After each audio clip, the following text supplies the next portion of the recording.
3,000 years ago, 300 years ago, 3 minutes from now, a man walked out among the stars. He saw the pinpoints of light, some twinkling, some still. All was silent and quiet surrounding him.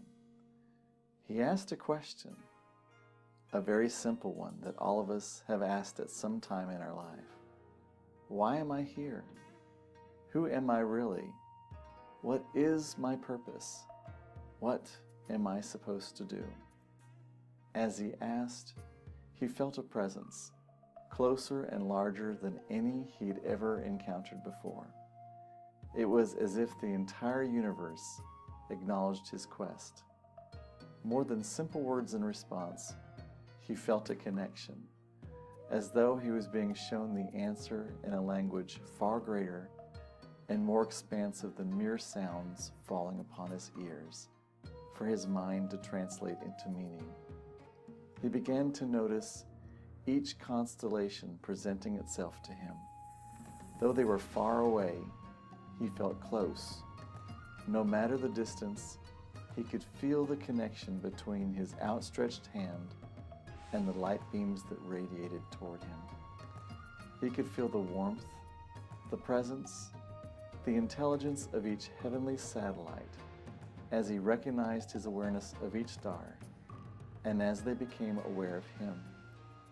The cares and worries of his modern life began to feel silly and like a game that children play.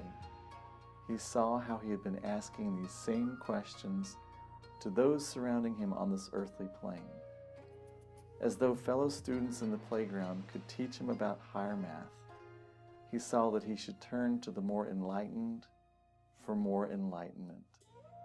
He had never felt so much assurance, so much wisdom, so much truth from another entity as he felt simply standing under the nighttime sky and feeling the entire universe turn its attention solely on him.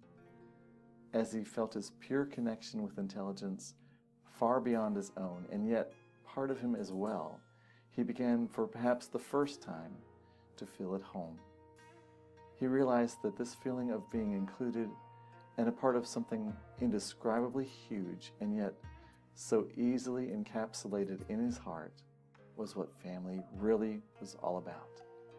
He began to see his worries, his strivings, his efforts at success as adding little or no value to the great expanse of what he was now experiencing. He realized he'd been placing his reason for being on his doing rather than his doing on just being. He just knew that the actions that he took should be an expression of who he was, not the definition.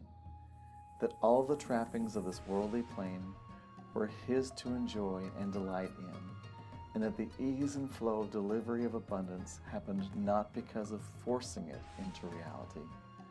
Seeing the great expanse of possibility that lay before him, he saw that as the stars had enough fuel to shine bright while it was their time to do so, that everything was available to him as he would allow the natural flow. The great truth that all is one and one is all was revealed to him. The meaning of this for him at this moment was that if he allowed himself to be a natural extension of the cosmos that surrounded him, that he could take on a universal philosophy of the rightness and the limitless potential of his own being. His human mind, freed from the constraints of limitations placed upon it, began to ponder the most miraculous visions of what could be. Unimpeded by the resistance of the boundaries placed upon the mind of the average, he effortlessly began to see and design a future unlike any before.